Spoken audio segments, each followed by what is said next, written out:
Bem-vindos ao canal Ocidente Tradicionalista.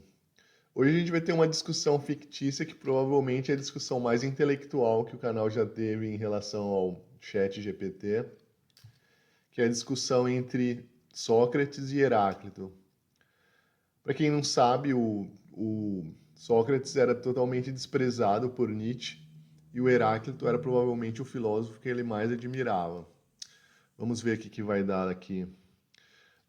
Vamos lá. Crie um debate fictício entre Nietzsche, não, entre Heráclito e Sócrates. Faça os dois descreverem de forma divergente,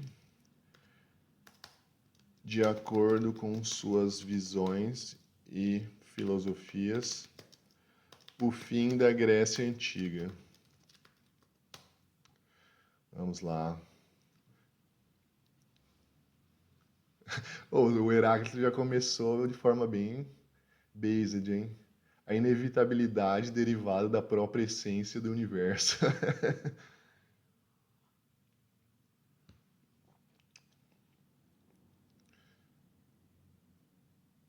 Vamos ver se o Sócrates vai ficar com perguntinhas, se fingindo de bobo. Acho que o Heráclito não vai deixar ele ficar com essas... Ué, acabou? Vamos ver. Heráclito, caro Sócrates, vejo o fim da Grécia Antiga como uma inevitabilidade derivada da própria essência do universo. Tudo está em constante mudança, e a Grécia não é exceção. Assim como o fogo consome e transforma, as civilizações também passam por ciclos de nascimento, crescimento e decadência. A Grécia, com sua glória e sabedoria, não poderia escapar à lei universal do devir. A queda da nossa civilização é apenas uma transição para algo novo, uma transformação que é necessária e natural. Sócrates. Heráclito, enquanto respeito sua visão constante do constante devir, permita-me discordar em alguns pontos. Para mim, o fim da Grécia Antiga não é um simples resultado de uma mudança inevitável. Acredito firmemente que a decadência grega está enraizada na falha moral e intelectual dos seus cidadãos, a falta de questionamento e autocrítica, a perda dos valores democráticos e a corrupção das instituições são verdadeiros catalisadores de nossa queda. Se os gregos tivessem continuado a buscar a verdade e a virtude, talvez nosso destino pudesse ter sido diferente. Perda dos valores democráticos, que eu saiba, o Sócrates não era um grande admirador da democracia, hein? Putz, robô burro, vamos ver. Heráclito. Interessante, Sócrates, mas você subestima a força do fluxo universal. Mesmo se os gregos tivessem seguido seus ideais de virtude e sabedoria, o ciclo de transformação ainda prevaleceria. A ordem e a desordem são dois lados da mesma moeda, eternamente em conflito e em harmonia. O que você chama de falha moral é simplesmente uma manifestação do eterno movimento e da luta entre opostos que define a realidade. Sócrates. Talvez haja verdade em suas palavras sobre a dualidade e o conflito, mas insisto que a consciência humana e a capacidade de reflexão são ferramentas poderosas que podem influenciar o curso dos eventos. A filosofia, o amor pela sabedoria e a prática da dialética são formas de resistir ao caos e buscar uma ordem mais elevada. A decadência da Grécia, na minha visão, poderia ter sido mitigada se os valores éticos e morais tivessem sido mantidos e cultivados. Heráclito. Sócrates, sua fé na capacidade humana de moldar o destino é admirável, mas para mim o devir é inexorável. A Grécia Antiga, com toda a sua grandeza, precisava dar lugar ao novo, como o rio que flui incessantemente.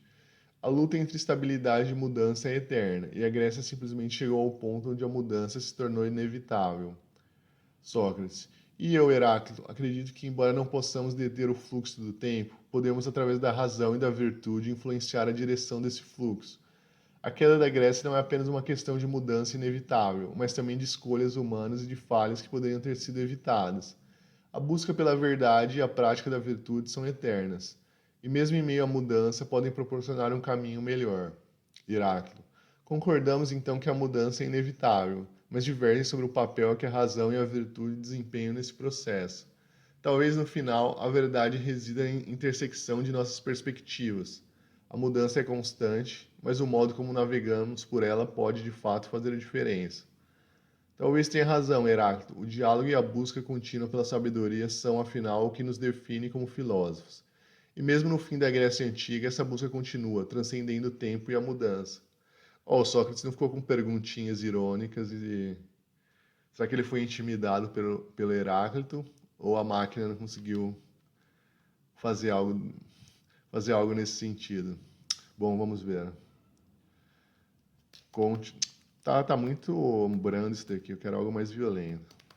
Continue com ambos discutindo e agora apontando as falhas e limitações das filosofias um do outro.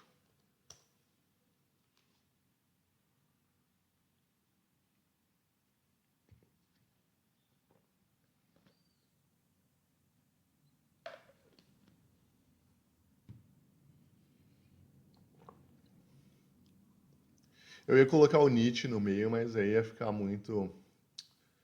Ia, tipo, não ter muita informação dos dois, aí eu decidi tirar. Mas ia ser engraçado, ia ser curioso ver se o chat GPT ia fazer com que o Nietzsche fosse um partidário do Heráclito e começasse a descer a lenha no Sócrates. Ou se o Nietzsche ia dizer, realmente, Sócrates, a sua visão de democracia é a mais perfeita do mundo. Vamos lá. Heráclito. Sócrates, embora admire sua dedicação à busca pela verdade e pela virtude, considero sua abordagem idealista e, por vezes, ingênua. Acredito que a razão e a virtude podem por si só mudar o curso das coisas, ignora as forças maiores que governam o universo. O fluxo contínuo e a transformação são inevitáveis, e não importa quão virtuosos sejamos, estamos sempre à mercê dessas forças. Sua insistência na capacidade humana de controlar o destino subestima a complexidade e a imprevisibilidade do devir. Crítica ferrada, realmente, é muito ingênuo. Heráclito. Vamos lá, Sócrates. Heráclito, compreendo sua perspectiva, mas sua filosofia, com seu foco exclusivo no devir e na mudança constante, peca por fatalismo. Ao enfatizar tanta inevitabilidade do fluxo, você pode desencorajar a ação moral e o esforço intelectual. Se tudo é inevitável e predeterminado pela luta entre opostos, qual é então o papel da ética e da razão? Sua visão pode levar ao conformismo, à aceitação passiva das circunstâncias, em vez de incentivar a busca ativa pela justiça e pelo bem. Heráclito. Sócrates, é precisamente essa busca ativa que eu questiono. A vida é um processo dinâmico e caótico, e sua tentativa de impor uma ordem racional sobre ela pode ser uma ilusão. A realidade é que a harmonia surge do conflito, e o equilíbrio é alcançado através da tensão. A razão tem suas limitações e muitas vezes falha em captar a profundidade e a complexidade da existência. A sua confiança na dialética pode ser uma forma de simplificação excessiva da realidade. Sócrates.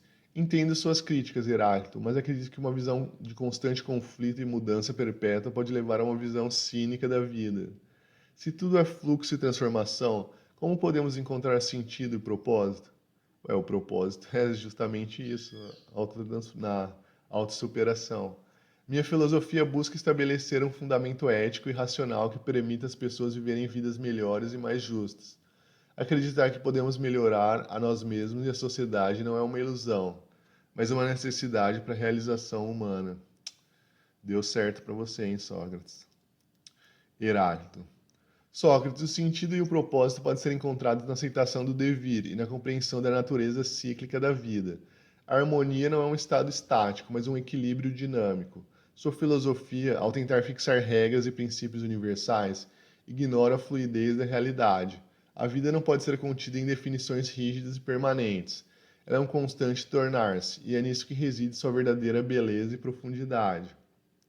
Sócrates, talvez, Heráclito, a beleza da vida esteja na sua fluidez, como você diz, mas a razão e a virtude fornecem um guia através desse fluxo.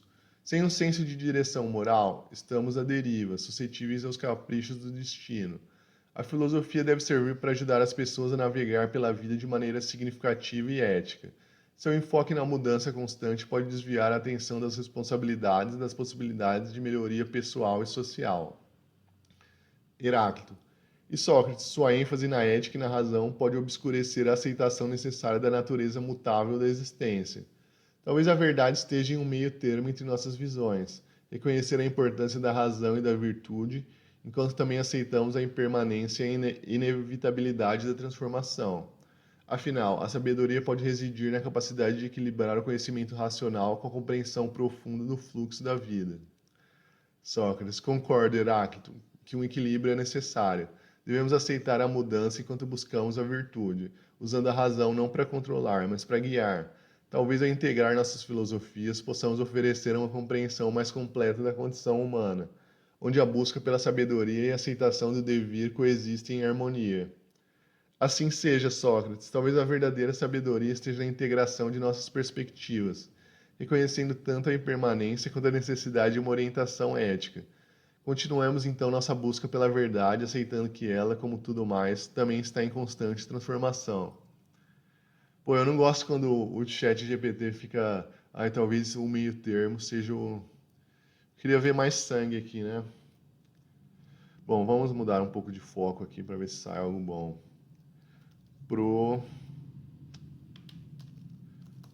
Prossiga com os dois avaliando a cultura do Império Romano e como essa foi moldada pela cultura grega.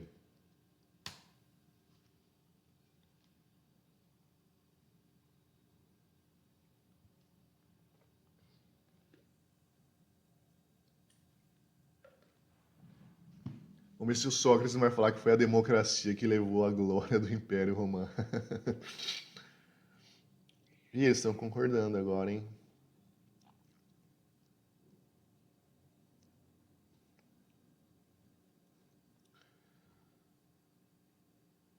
Nossa, o chat GPT tá elaborando bastante aqui. Pior é que eu acho que daqui a pouco vai dar, estou esgotado. Abra um novo chat para continuarmos a discussão. Vamos ver. Sócrates, Heráclito, ao observarmos o surgimento e a expansão do Império Romano, é inegável a profunda influência que a cultura grega exerceu sobre ele. Os romanos, ao conquistarem a Grécia, não apenas assimilaram, mas também adaptaram muitos aspectos da nossa cultura, incluindo a filosofia, as artes, a arquitetura e a ciência. A filosofia estoica, por exemplo, que teve suas raízes na Grécia, foi amplamente adotada e adaptada pelos romanos. Parece que apesar da nossa queda, a nossa cultura encontrou uma nova vida dentro do Império Romano. Heráclito, concordo, Sócrates. A influência grega sobre Roma é inegável e profunda. No entanto, é interessante observar como os romanos reinterpretaram e transformaram nossa cultura para atender às suas próprias necessidades e contextos. A filosofia estoica, como você mencionou, foi adaptada de modo a enfatizar a disciplina e o dever cívico, refletindo a praticidade e o pragmatismo romanos. Isso demonstra a constante transformação das ideias, algo que sempre defendi. A cultura grega não permaneceu estática, mas se metamorfoseou ao entrar em contato com a cultura romana. Bem observado, Heráclito. Os romanos também adotaram a nossa mitologia, mas adaptaram para refletir seus próprios valores e histórias. O panteão romano, embora inspirado no grego, foi alterado para incorporar as tradições e crenças locais. Na literatura, vemos essa influência com autores como Virgílio, que em sua obra Eneida claramente se inspira em Homero, mas com um foco na glorificação de Roma. Isso mostra que, mesmo em um novo contexto, os fundamentos culturais e intelectuais gregos continuaram a moldar o pensamento e a expressão artística. Heráclito. Exatamente, Sócrates, e não podemos esquecer a influência na arquitetura e nas artes. Os romanos adotaram os estilos arquitetônicos gregos, como o uso de colunas dóricas, jônicas e coríntias, mas os adaptaram e expandiram, criando novas formas de grandeza e funcionalidade, como os arcos e as cúpulas. Isso é um ótimo exemplo de como a cultura é um processo contínuo de transformação e adaptação. A arte e a arquitetura romanas são testemunhos vivos da intersecção e da evolução de nossas tradições. Sócrates. E há também a educação e a retórica. A educação romana foi fortemente influenciada pelo modelo grego. Muitos jovens romanos foram enviados à Grécia para estudar, e muitos filósofos gregos foram trazidos a Roma para ensinar. A retórica, em particular, tornou-se uma disciplina central na formação dos cidadãos romanos, refletindo a importância que os gregos davam ao discurso e ao debate. Essa transmissão do conhecimento e valores mostra a durabilidade e adaptabilidade da nossa cultura. Bom, basicamente eles estão concordando em tudo, mas a análise está boa da influência. Heráclito. Sim, e essa transmissão de conhecimento é um perfeito exemplo do devir em ação. As ideias gregas foram absorvidas, transformadas e retransmitidas, criando algo novo e ao mesmo tempo familiar. A influência grega não foi apenas uma imposição cultural, mas um diálogo entre civilizações. Isso mostra como a cultura é um fluxo contínuo de ideias e práticas, sempre em movimento, sempre se transformando. Sócrates. E nesse diálogo vemos a possibilidade de um legado duradouro. A cultura grega, ao ser integrada e adaptada pelos romanos, garantiu sua sobrevivência e relevância por séculos. Isso reforça a ideia de que o conhecimento e os valores, quando bem fundamentados, podem transcender o tempo e o espaço. A filosofia, a ciência e as artes gregas continuaram a influenciar o pensamento ocidental através dos romanos. E essa transmissão de sabedoria é uma prova do poder duradouro da nossa busca pela verdade.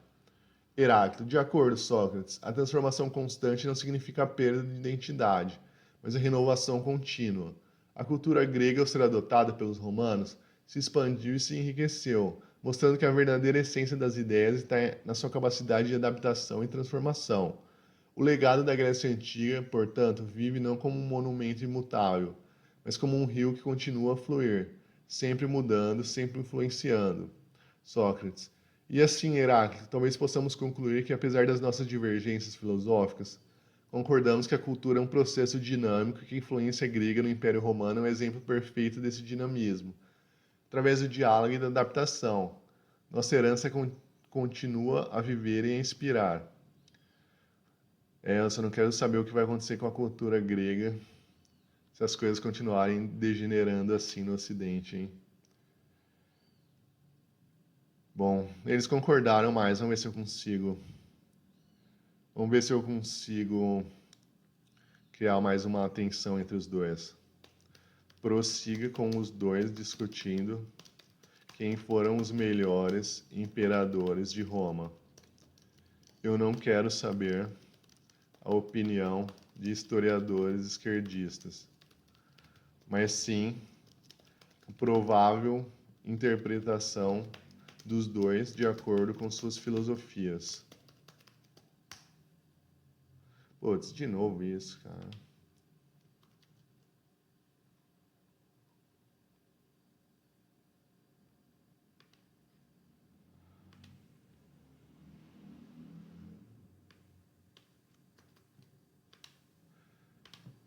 Eu estava tendo um diálogo entre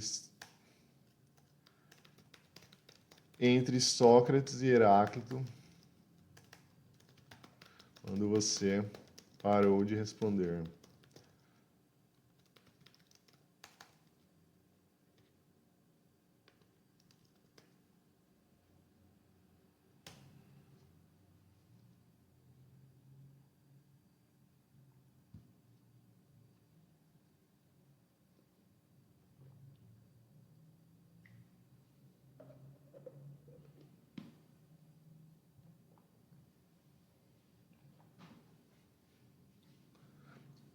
Augusto foi bom mesmo.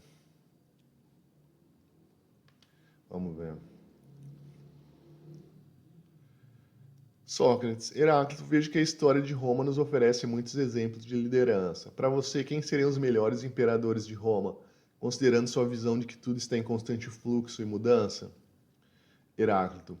Sócrates, sua pergunta é intrigante. Para mim, um bom imperador seria aquele que entende e aceita a natureza mutável do mundo, que não tenta impor uma ordem rígida, mas sim navegar com sabedoria as correntes do caos. Nesse sentido, eu diria que Marco Aurélio, com sua filosofia estoica, foi um dos melhores. Ele compreendia a impermanência e a fragilidade da vida e governava com uma mente clara e adaptável. Sócrates, interessante escolha, Heráclito. Marco Aurélio buscava a virtude e a sabedoria, características que valorizo profundamente. No entanto, eu também consideraria Trajano como um grande imperador. Ele expandiu o império ao seu maior alcance, mas também foi justo e benevolente, promovendo obras públicas e o bem-estar dos cidadãos. Sua liderança parece refletir um equilíbrio entre a ação e a contemplação, algo que eu valorizo. Heráclito, eu concordo que Trajano foi um líder eficaz, mas sua expansão do império pode ser vista como uma tentativa de impor uma ordem fixa a um mundo naturalmente fluido. Nossa, agora estou descobrindo que o Heráclito era um pacifista. Talvez ele não tenha compreendido totalmente a transitoriedade de tal poder. Por outro lado, Augusto também merece menção. Ele trouxe estabilidade após anos de guerra civil, mostrando uma compreensão profunda do momento e das necessidades do povo. Sócrates. Augusto, sim, ele foi sábio em sua administração e trouxe paz e prosperidade, o que é um grande mérito. No entanto, sua centralização do poder pode ser vista como um afastamento das virtudes democráticas que valoriza. É um equilíbrio delicado. Sócrates, o democrata. Heráclito. De acordo, a centralização do poder pode de fato ir contra a natureza fluida da realidade. No entanto, um líder deve ser capaz de adaptar-se e responder às necessidades de seu tempo.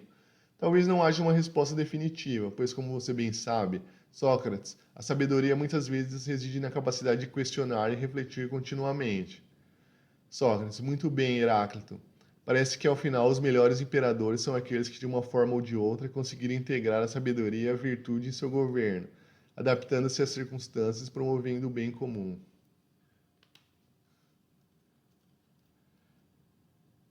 Prossiga agora defendendo quem foram os piores. Eu não quero. Eles vão citar Calígula, tenho certeza.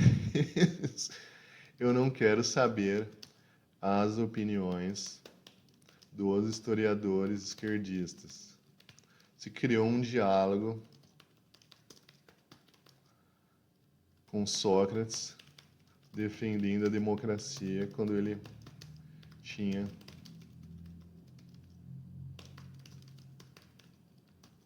faça algo fidedigno e que considere a filosofia e a visão de mundo dos dois.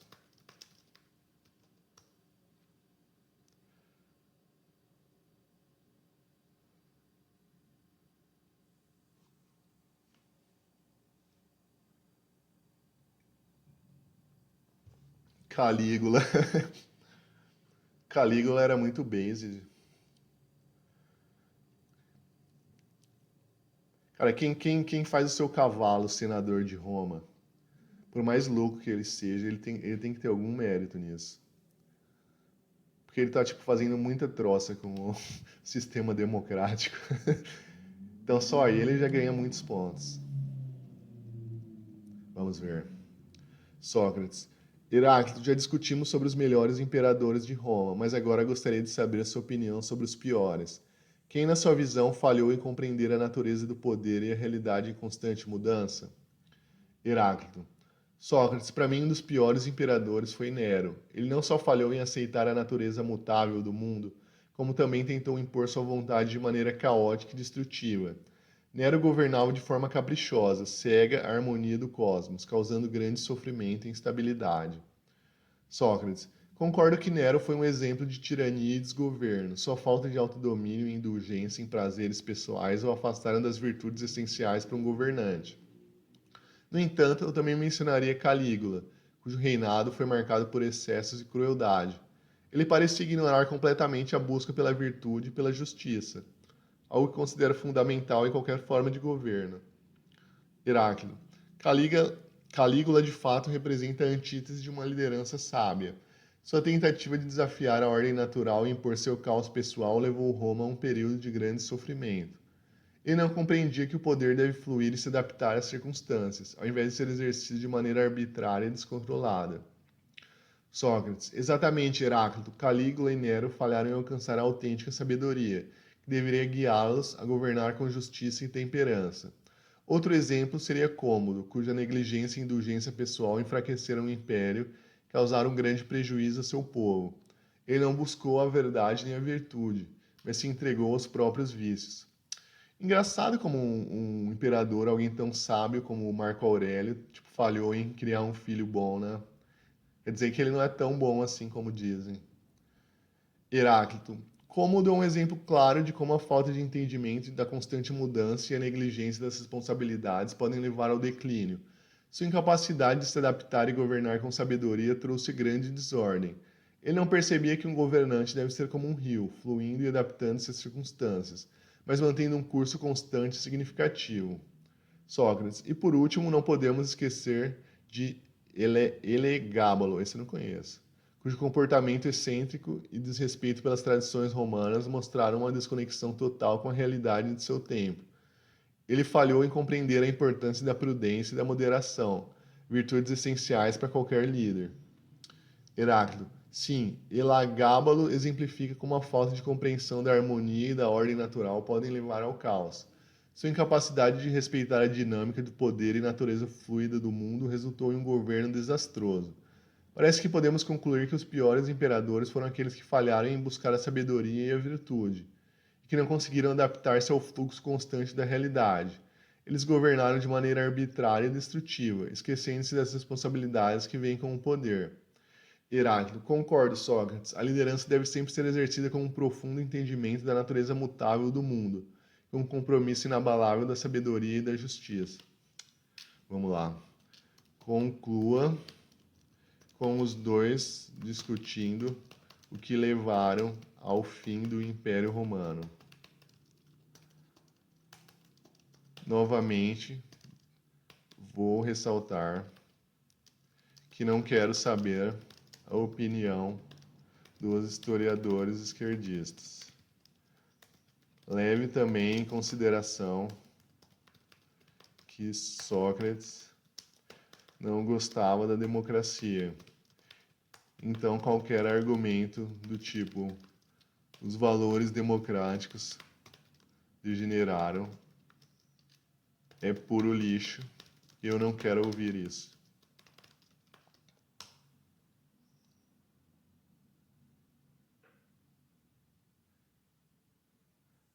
Pô, esse chat GPT tinha que ser humilde e falar assim, é verdade, eu não sabia que o Sócrates odiava a democracia. Me desculpe por ter feito esses comentários idiotas.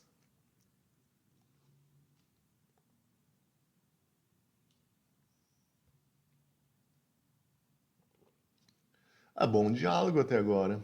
Claro, tem algumas coisas que você vê que é tipo erro e politicamente correto, mas em termos de bagagem histórica, tá bom, tô achando. Vamos lá. Sócrates, Heráclito, agora que discutimos os melhores e os piores, penso que devemos refletir sobre o que levou ao fim do grande Império Romano. O que, na sua visão, precipitou sua queda? Heráclito, Sócrates, acredito que a queda de Roma pode ser atribuída à incapacidade de seus líderes e cidadãos de compreender e se adaptar à constante mudança. A rigidez e a resistência às transformações naturais do mundo foram fatais. Roma, em muitos aspectos, tentou permanecer estática, enquanto o mundo ao seu redor continuava a fluir e evoluir. Sócrates, concordo que a falta de adaptação foi crucial. No entanto, penso que a corrupção moral e a perda de virtudes também desempenharam um papel significativo. Quando os líderes cidadãos de Roma começaram a se afastar da busca pela sabedoria, justiça e temperança, o tecido moral do império começou a se desintegrar. A busca desenfreada por poder e riqueza, sem consideração pelas virtudes fundamentais, corroeu a estabilidade interna. Na verdade, o mais provável é o fim das guerras e a transformação das virtudes de Roma em meio em um aburguesamento de tipo luxo e conformismo, e não tipo de um tempo para outro eles começaram a serem imorais e por isso corroeu o tecido social e por isso eles. Vamos ver. Heráclito. Isso é verdade, Sócrates. A corrupção interna e a decadência moral são reflexos da desconexão com a ordem natural e a harmonia do cosmos. Além disso, a sobrecarga do império, tentando manter vastos territórios sob controle rígido, sem a flexibilidade necessária, contribuiu para sua fragmentação. A centralização excessiva do poder e a falta de adaptabilidade enfraqueceram Roma. Sócrates. Além disso, não podemos ignorar os fatores externos. As invasões bárbaras e a pressão constante nas fronteiras do império revelaram a fragilidade de uma estrutura que se tornou inflexível e muitas vezes mal defendida. Roma não conseguiu integrar esses novos povos de maneira harmoniosa e justa, levando a conflitos contínuos. Heráclito. As invasões bárbaras foram certamente um sintoma de uma estrutura já enfraquecida internamente. A incapacidade de Roma de entender e se adaptar às novas realidades políticas e sociais ao seu redor, bem como sua falha em integrar e assimilar novas culturas de forma fluida, acelerou seu declínio. Eu sempre fico pensando o que aconteceria se Roma tivesse conquistado o que é a Alemanha hoje em dia. Tipo, quanto duraria mais, o que ia ser bem interessante. Sócrates. Outro fator importante foi a divisão do império. Quando Roma foi dividida em oriental e ocidental, a unidade e a força coesa do império foram comprometidas. Cada parte lutava com seus próprios desafios, muitas vezes sem a colaboração necessária para enfrentar ameaças comuns. Isso resultou em uma fragmentação adicional do poder e dos recursos. Uma hora o cara fala que o problema é a centralização. Aí, tipo, 2 parágrafos depois ele fala que a divisão e, tipo, a falta de coesão entre as duas foi o que acarretou o problema. Heráclito. A divisão do império é um exemplo claro de como a tentativa de impor uma ordem fixa sobre uma realidade fluida pode levar à desintegração. Em vez de encontrar um equilíbrio dinâmico, Roma se fragmentou, incapaz de manter a coesão necessária para sobreviver em um mundo em constante mudança. Sócrates. Em resumo, a queda de Roma pode ser vista como resultado de um complexo entrelaçamento de corrupção moral, rigidez política, inabilidade de adaptação às mudanças externas e internas, e a fragmentação do poder. A falta de sabedoria e a virtude em seus líderes e cidadãos levou ao afastamento dos princípios que poderiam ter sustentado o império. Heráclito. Concordo, Sócrates. A história de Roma nos ensina que a verdadeira força de um império reside na sua capacidade de compreender e navegar a natureza mutável do mundo, sempre buscando a harmonia e a sabedoria. Quando essa compreensão se perde, a queda é inevitável. Interessante. Eles não citaram o cristianismo como possível elemento de desintegração. Eu já vi historiadores marxistas e mesmo gente de direita, mais pagão, dizendo que o cristianismo foi uma espécie de comunismo que levou ao fim da destruição dos valores romanos. Mas eles nem citaram isso. Mas o diálogo foi bem interessante. E deu uma boa explicação histórica sobre o período e sobre as filosofias dos dois. Só achei que o Sócrates não ficou perguntando, se fazendo de bobo. Vai ver, ele foi intimidado pela sabedoria do Heráclito. Bom, é isso, pessoal. Abraço. Se você gostou desse debate fictício, esse e muitos outros estão compilados em um livro que eu fiz na Amazon. O link está na descrição. Alguns debates mais politicamente incorretos, assim como vários audiobooks e análises de livros de escritores como Nietzsche e Évola, estão na parte exclusiva de assinantes. Se você não é membro, considere seriamente se tornar um. Bom, é isso, pessoal. Até o próximo vídeo.